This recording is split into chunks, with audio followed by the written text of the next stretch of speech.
Hello, can you hear me? Hey man, yeah, I can. Yes. Okay, perfect. Yeah, it was a difficult. It's just something with my phone. I don't know what the problem was, Oh, but it's I, working. It's working. I hope it's not X because they sometimes have this where they rock space is extremely hard. So uh, let's hope Well, it's not the case today. let's hope for the best. Exactly, exactly. All right, I have just sent it to our friends at Hacken, and I think they will be joining us any moment. Yeah, we're just waiting. I'm sharing in our Discord now to make sure our community is joining in as well, and then we're about to start. Nice. Yeah, since it's quite an important topic, of course, today. So Yeah, we need a absolutely, lot of people absolutely. here. I'm sure some will show up and have a great time. So it's always nice to speak about things that are informative that you can learn something about. I think today is one for the books for sure. So yeah, let's wait for a minute or two more before everyone is joining, and then we start it off. How was your day today, Scorpio? Obviously, it's not an official day off in the Netherlands where I am, but um, I think for a lot of people today is a day off. Is it for you? It is, if I recall it right, it's Good Friday, and Yep. yeah, it is also an off day, well, official off day for yeah, well, let's say for the employees and the people that I'm working with. But yeah, in the end, with Reform, it just keeps on going. We're a worldwide organization, so in that sense, yeah, Yeah. especially also for myself, I'm working like every day. So in that sense, yeah, vacation or holiday or not, I'm working. So Yeah, absolutely. But yeah, somebody needs to keep this going, right? Like it's a big job we have all here. We're building very big, so yeah, it makes yeah, sense that well, you're busy. it depicts a space, right? It's really crypto. You need to be available 24/7 because people are on the other side of the world, whatever. And I think also like quite a lot of people who are contributing reform are also still online today and contributing with all the things that are going on. So yeah, just keeps on going, and especially now working towards, of course, the launch. It's extra. How do you say it? Putting extra effort, and but I really like it, so it's no problem. Nice. Yeah, I love to hear that indeed. And it's you can see it with I see it with a lot of the core contributors in the team. It's really like they're extremely passionate about what we're doing with Reform, and then I can imagine it doesn't feel like working. Um, Although sometimes it probably does, but I can imagine it's fun to Yeah, work on well, this. the most important part is that you enjoy what you're doing, right? It indeed should not feel like work. It should feel like indeed doing your hobby or whatsoever. And I think crypto for me is like, I would have never thought to be in this space already for such a long time. I actually never knew that the space existed up until like 7 years ago. But when I met, I saw it, and when I entered it, yeah, I knew that it was something, special, and not planning to leave anytime soon. So No, I can imagine. I can imagine. I see we got our friends from Hacken on as well as speakers now. I believe it's Helena with us today. Hello, everyone. Yes, I'm Helena. I'm Deborah at Hacken. I'm joining from our official account. And, hope we are going to have a chat today. hey, Elena. Absolutely. Lovely to have you here today. Thank you so much for joining in. I never really noticed how similar the colors are actually. If you if you see them both next to each other, it's like almost the same type of green. Yes, I love it. We actually we think that green is a great fit for our mission and our culture of making Web3 more secure and making Web3 more reliable. Absolutely. Well, amazing. Well, maybe let's start off with quick introductions. And Eleni, maybe you want to start off quickly with who you are and what you do at Hacken. Sure, definitely. So I'm a developer at Hacken.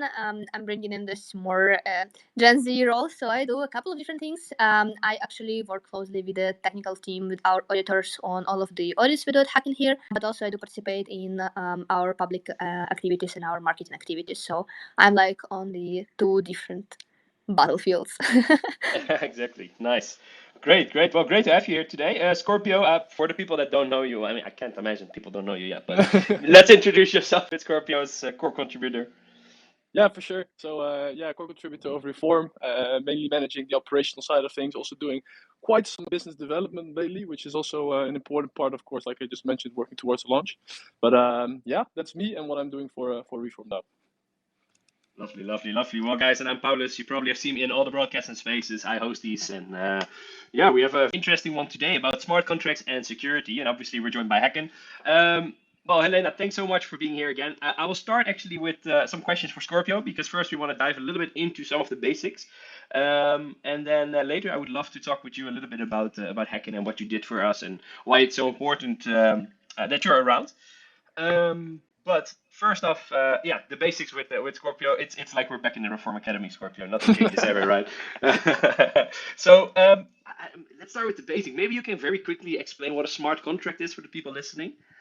Yeah, I hope everyone knows to some extent what a smart contract is here, but I can give a very brief Yeah, of explanation in course, of regards course. to it. It's of course, yeah, it's actually a piece of code in that sense that's automating, let's say, specific actions. So yeah, whatever you want, like a transaction of like a how do you say it, a multi-signature wallet is a perfect example, whereby you just have a smart contract that states that specific addresses can ignite transactions or confirm transactions. And to actually change this composition, you need to have at least 2 out of 3 or 1 out of 3 or whatever you, yeah, make the settings. So in that sense, yeah, it's something that's actually written in code, verified or locked on the blockchain, and it can actually only change when specific parameters are met. And yeah, if you maliciously crack it or whatsoever, it's not possible because yeah, the blockchain sees it all and it protects it all. So that's it. Yeah, indeed, very short. My follow-up question would be why are smart contracts so crucial? So they're basically the back of the entire industry, right? Because they make sure everything is managed properly. But I guess you just explained it already, I guess. Yeah, it gives like the functions, right? So that's you can transfer tokens, which is like one thing. It's like transferring value from one to the other. But yeah, if you work with smart contracts, you can put in specific parameters that yeah you can send from one wallet to the other, maybe only because it's a white address or something like that. So there are like different functions or things that you can put in as a sort of conditions or whatever you want to call it. And yeah, it's not solely transfer value, but it can be done with a lot of other yeah functionalities in that sense. Yeah, and um, I guess you also mentioned that a little bit already. But how do smart contracts provide the security then? Like, how does that work? Yeah, smart contracts in general do not really provide security. I don't know exactly what you mean with that, but it's more like I think that's of course what Hacken does. That's mainly like verifying the smart contracts and seeing if they are secure in what they say that they're doing. So I can say that a specific smart contract does the multi-signature, like I just said. Hmm. But yeah, if I say that to someone else, that could be possible, but that person actually needs to be able to verify. If that person is not able to read the code or whatever, then actually you have a third party like Hacken that can really verify if what's stated or what's yeah being set up in the code, if that then is secure and yeah how it is. Yeah. Okay, very interesting. I'm coming into these things always a little bit blank, because I like to ask these beginner questions to you. It directly makes me think as well, like, yeah, it's very difficult. Every smart contract needs to be audited if you want to be credible. I'm curious where solutions will go. Maybe there's already a lot of solutions to simplify this process and make it more user friendly, I guess. Um, but yeah, it's interesting to see where this goes in the future. And what about transparency? Because how will smart contracts in general, but I guess reform smart contract provide more transparency? Yeah, well, I think that's also the biggest things, right? The blockchain in general provides the transparency, and yeah, the smart contracts that are coded and implemented within the blockchain to actually do specific transactions or functions. That's what brings the transparency. So people can see, for example, in our case with the bonding treasury or whatsoever, they can just see and verify on chain how much has been bought, or yeah, how many tokens are staked, or what the TVL is, or all those kind of things. It's yeah all related to the transparency of the blockchain, and then also a smart contract, for example, the bonding treasury is also a smart contract. It does a specific automated process to actually yeah let people buy reform tokens to discount, which is all stated in the code. And then yeah, whenever that's executed, people get the tokens. But this is all yeah possible to verify on chain because of the transparency, because of the transparent nature of it. Yeah, exactly. So a smart contract doesn't really provide security; it is the security to make sure everything is Yeah, done well, you can see, correctly. Yeah. yeah, you can see it as a, like I just said, it's like an automated process, right? So it's really something that's the code states us. So it's like I don't have to make track with you or make an agreement with you. No, the code already says what it does, and I think that's why it's so important that the code is verified and that actually people know what the yeah functionality is or what it does. Yeah, exactly. Okay, all right. Well, I think that was a great first introduction to smart contracts in general. You already mentioned that Hacken did an audit, and that's why we asked them to join us today because they indeed audited the smart contracts that we have at Reform. Yeah, Helena, maybe it would be good if we can start with maybe an explanation of what Hacken exactly is. 100%. The explanation is actually super simple. What we do at Hacken, we are a blockchain security auditor, or more like we are blockchain security auditors in plural. So our mission is to make Web3 a safer place by basically performing security assessments.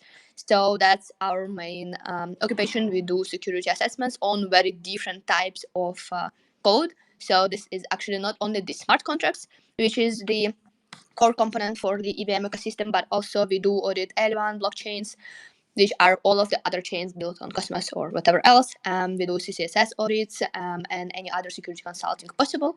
And besides of that, we also do the education on Web3. We have a Trust App product, which is all about the community of on-chain researchers that are learning how to do the on-chain research, how to actually navigate through the smart contracts world, and how to ensure that those smart contracts that we are using are actually safe to be used. Wow, great. Well, that's you guys do a lot. That's that's amazing. Well, I think with Reform, the main thing obviously we did was an audit on the smart contract, and I believe we got 3 reviews in total since we asked you guys to audit the smart contract. Maybe you can talk through what Hacken exactly did for the Reform smart contract. So maybe talk us through like one of those reviews so people get an understanding of what you look at. Sure. So we've done an audit report on the Reform DAO token, which is actually public on our website, which is hacking.io/audits. So the audit that we've done was just a relatively simple and small bit, the small report, the Reform token, which is the RFRM token. And the report is stating the zero security, or at least we ensure that the security score is 10 out of 10 on our criteria. So this is zero security issues found in the smart contract. So actually, guys, congrats with an amazing contract that is following the security best practices. And because this scores high, this is what we usually assign to the projects that either do not have the issues or that had the issues that were fixed. For the Reform case, the smart contract audit report that we have says that we have not found any issues on the smart contract. So actually, this is the case where we had to do our security review, and then for the report, we just had to say that everything is according to the security best practices, which was a very pleasant process because sometimes, for some projects, it actually takes much more attempts and much more time to finalize all of the fixes, to implement all of the changes to the code, and that was not the case for Reform. You guys just had your report with 10 out of 10 security score, 0 issues found. Amazing. Well, big shout out to Scorpio and Scorpio can do it big to the shout tech out to the team. developers. Yeah, that's what I meant. Well, it's great. I mean, of course, I saw the audit and I saw the 1010, but yeah, well, say it like that, Elena. It's great to hear that Reform did so well and that the smart contract is so strong in that way. And what is really the benefit for projects or for companies to have these audits? Like, why would you do an audit like this? Yeah. Sure. The answer is actually simple. So the audits, they do have different types of utility, let's put it this way. So there are some security audits that you do because you really need to know that your code is secure, and you really need to have the security input from the expert auditors that help you to design the code in the best way possible, and they help to reduce the risks, and they help to actually secure the smart contract. So this is the case for those audits that are related to the large systems, to the large architectures, large infrastructures that really need a lot of work. But if you're talking about the smaller types of projects, for example, as an audit token, this is more about the real users that are going to be using these projects, because basically we all know that for any developer to check a smart contract for a token, if the smart contract is public, is not that big of a deal. But if you are a simple normal user of Web3 and you actually hold a lot of different tokens, this is always more reasonable to go and look at audit reports that this project has, because this is what firstly can give you a very quick introduction to the security. This is what helps you to ensure that there is no obvious and critical issues with the tokens, because for the tokens, with the tokens instance, there's a lot of different types of scams and frauds that are happening, that are actually super visible, and that that are definitely verifiable by an audit. So that's why for the audit smart contracts, for the token smart contracts, audit reports are important because that's what helps real users to navigate through the security of the smart contract and to ensure that there is no issues that are gonna be basically the critical ones for the user that is holding the token. There is I see this all over the Twitter that this case is like, oh, I bought a token and now I can't sell it, or I bought a token and now it's all drained. I don't have any money, or something else happening. So that's where the security audit for token comes in. This is actually oriented at the real user. While for larger systems, developers also do contribute a lot to the security, and they do have a lot of useful interaction with the auditors in the process of the audit. Okay, well, that's great. That's a lot of explanation, but very, very good insight to have. Sorry, I'm so nerdy about. Oh my god! No, Yeah. it's great. I love it. It is super good because the thing is that it makes it super digestible, right, for the normal people. Because you, of course, can see in the code, you know what is good and what not good. But indeed, for people that cannot read the code, it's super important to have something digestible to actually understand if the token is safe, yes or no. And like you mentioned, there's actually like honeypots and all those kind of things. That's really depicting like token contracts that are malicious in that sense. Yeah, absolutely. Yeah, it's and when you're doing these audits, basically, what are some of the key features that you look at? You explained some of it, but I would love to dive in a little bit more in this. So, what is something very specific that you look at during an audit, and why is it so important for the reform community when you did our audit as well? Sure. So our methodology, normally we have a couple of auditors looking at the code independently and then comparing their findings so that they can compile the final report. In most of the cases, really, for the projects that are not super large, do line by line reviews. So we really go into code, we really check all the functions, we really run the code, we really do tests. If there's no test provided, we write the tests and we really go through each of the functionality to ensure that it works. Firstly, it works according to what it is supposed to do, and then also that it works with no security threats or no security vulnerabilities. And in case of the reform token, actually in the report that we have published, we have a very elaborated list on those items that we check. Obviously, since we haven't found any issues, for your particular report, guys, you have to you will have to just check like what are those commonly known specific vulnerabilities that we are considering as one of the other ones on the list.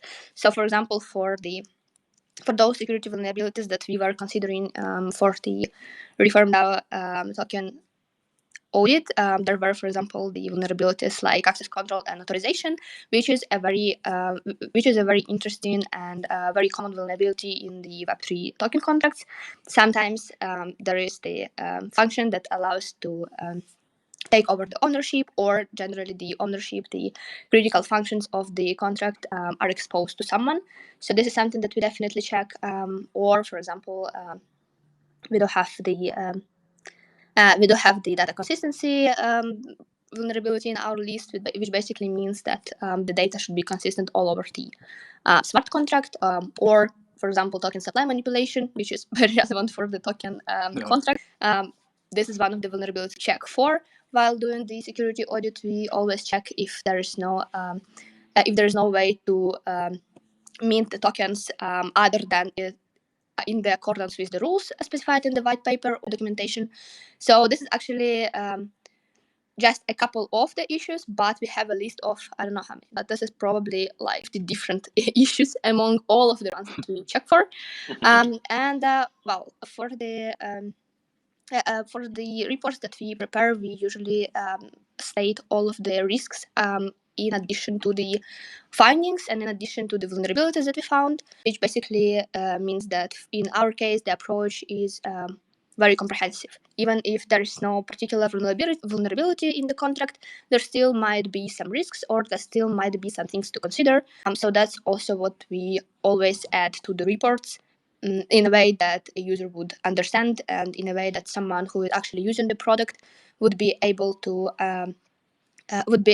read through and be aware of. All right. Okay.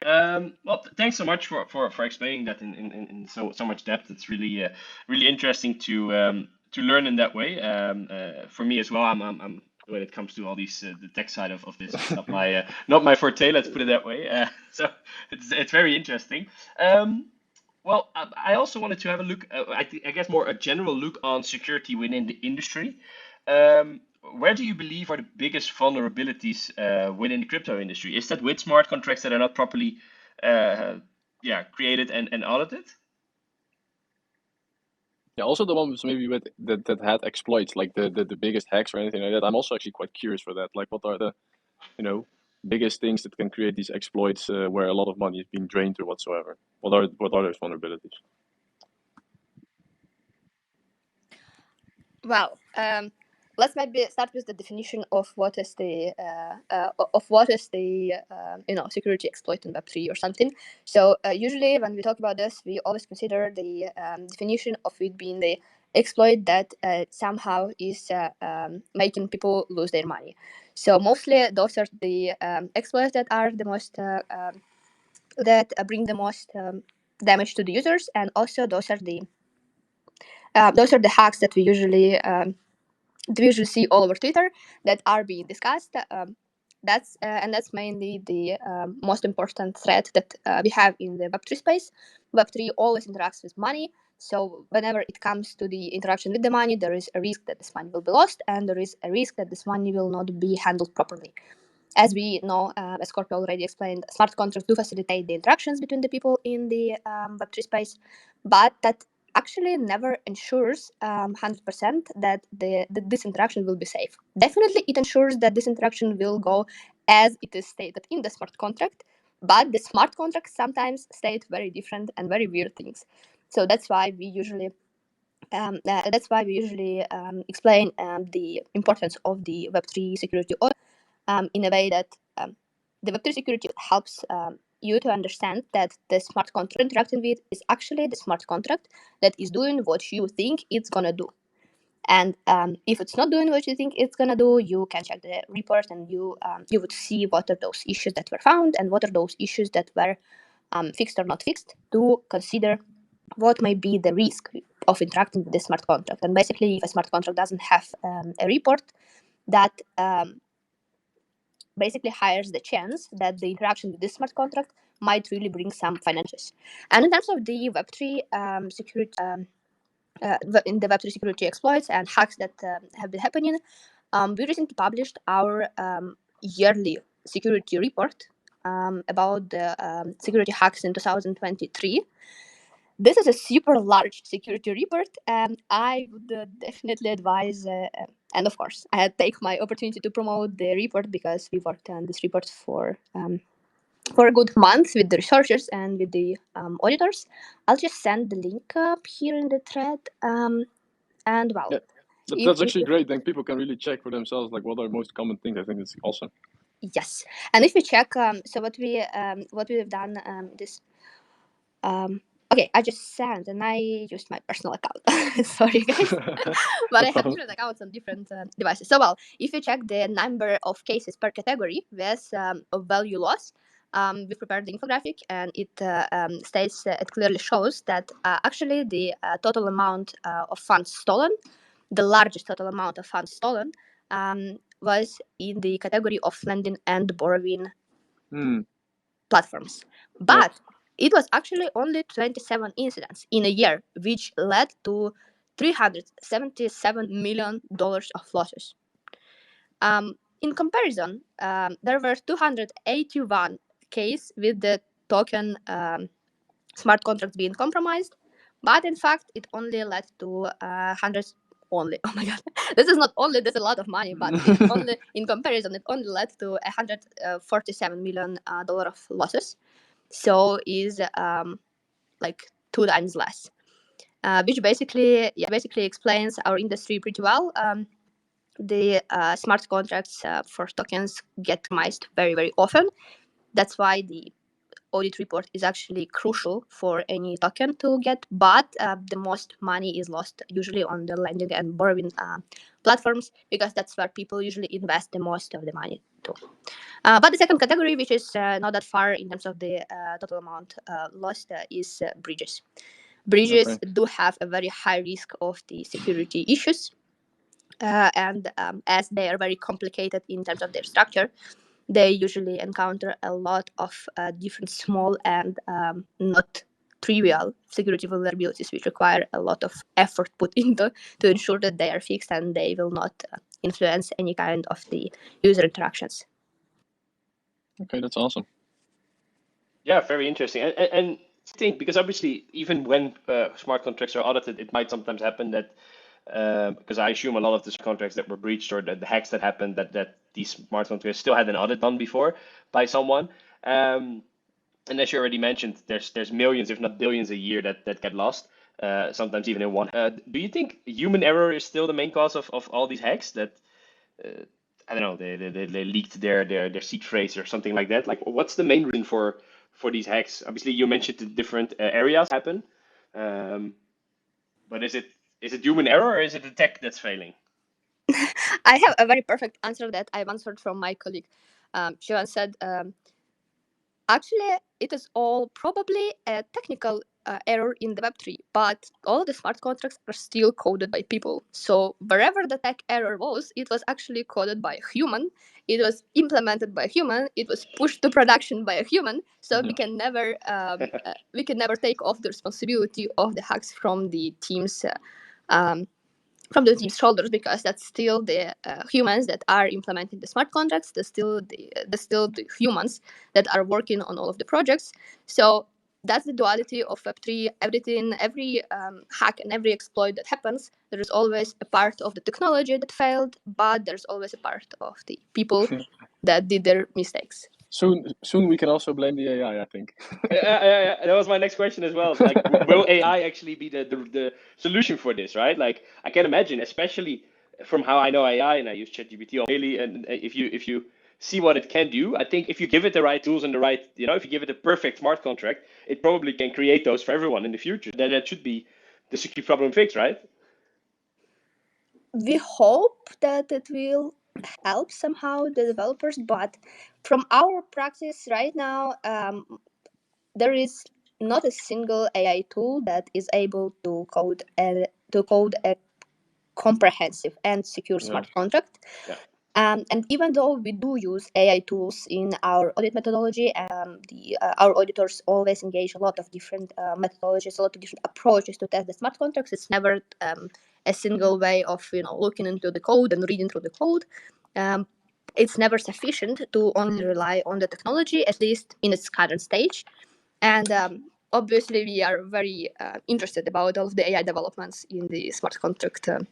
I can smart contract imagine. industry, but Yeah. from our research, we don't see anything that is viable right now. Obviously, it's a great help to developers, because at least you can have some boilerplate, you can have some draft, you can have some structure.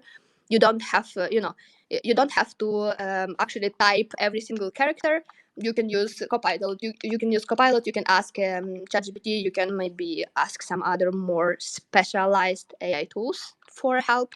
But there is always gonna be, at least as of now, there is always a developer that checks through the final product, that tests it, and that ensures that it is actually secure and it actually makes sense. It's actually adequate. Yeah, that makes sense. I can also imagine that you as an auditor are not too keen on AI being perfect, because when it's perfect, there's no need for audits anymore, right? So I can see it might put you out of business as well at one point. We are actually, I personally am actually a very, very big fan of all of the new developments. I think this style of innovation that our industry is gaining is a very great path. And at Hacken, we don't believe that the industry will change in a way that there will not be a need of the security auditors or of the security experts. But we do believe that the landscape is changing. So while right now we are mostly focused on the actual audits, it might be a case that in the future security auditors will be most on training the AI tools and on working with those AI tools that the developers then are using, and on supporting the developers with their ongoing development. So that's actually something that we are right now implementing as a new direction of our services and of our strategy. We are offering not only the historical audits, basically means that we are taking a finalized code and we do the audit, and so it's finalized as of a particular date. We are offering an ongoing security consulting, because the projects never stop their development. Every nuke might bring a lot of new vulnerabilities, and the projects that are interacting with users' money, they should get a constant security review, and they should get a constant security support to ensure that everything that they implement is still secure, and in the whole, the system cannot be compromised. Yeah, that makes a lot of sense. It's very interesting to see that development and that shift in focus also for your side. Scorpio, is there anything else that you want to ask Lena today? No, actually, I think the biggest question that actually came to my mind was the one that we already had, the biggest exploit, like bonding and bonding, borrowing and lending, and then indeed the bridges, which because was always like a big thing. The bridges, thermal was also one of the biggest ones there. But anyway, I think in regards to audits, it's always super important for everyone who's starting a token or a project to do it, and to make sure that it's that it's secure. And with the recent developments of AI, I think it will still take a long time for it to actually take over the jobs of the developers. And I think for now, it just makes it a lot easier instead of going over it like very thoroughly every line by line themselves, instead of asking already the AI model to, I don't know, give a little summary or whatsoever. So I don't know. That's it from my side. I think all clear. And like I said, thank you very much, Helena, for the audit, and we're very happy with the score.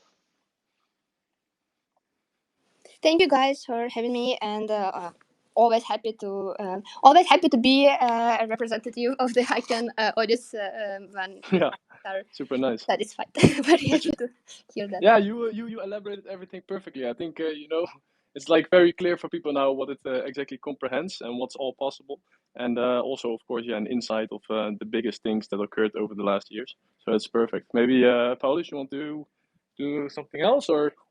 No, I want to thank you very much both for being here. As I said at the start, it's a relatively short space compared to what we normally do, but I think it's a very nice and interesting one. So also we recorded the whole thing, so it's going to be available as well for people to hear back. And I think it's very educative and very interesting topic to learn about. So that was it was great. Helena, I want to thank you so much for joining us from Hacken and explain what Hacken does, and talking about the smart contract audits that you did for Reform. And Scorpio, I want to thank you, of course, for joining me as always. My loyal and trusted partner in the space landscape. Thanks everyone for listening in, and I hope you had a great time and you learned something with us today. I know I did. So thanks everyone, and we'll see you all very soon again next week Wednesday on our next broadcast. Thank you all. Speak soon. Thank you. Thank you, Elena. Bye bye.